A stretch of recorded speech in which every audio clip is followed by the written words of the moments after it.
यो भेरीगङ्गा 5 मा रहेको यो अदुवा प्रशोधन केन्द्र हो।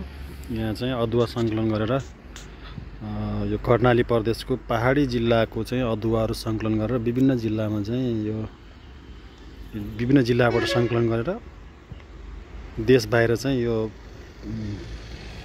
निर्यात गरिन्छ। यो अदुवा प्रशोधन क्षेत्र हो। भेरीगङ्गा 5 तुलीखोला भन्ने ठाउँमा रहेको छ।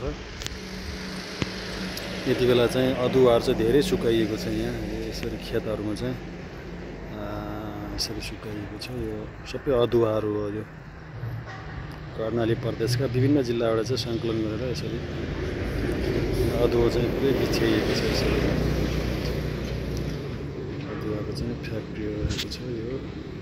यो चाहिँ अदुवाको फ्याक्ट्री हो त साइडको। यहाँ चाहिँ पुरै किसानहरूको चाहिँ अदुवाहरू यसरी कलेक्सन गरेर तेस्रो मुलुक चाहिँ यहाँबाट निर्यात हुँदै आएको छ। अहिले चाहिँ अदुवा सुकाउने प्रशोधनको सिजन रहेको छ। यसरी अदुवा सुकाउने कामहरू चाहिँ खेतमा भइरहेको छ।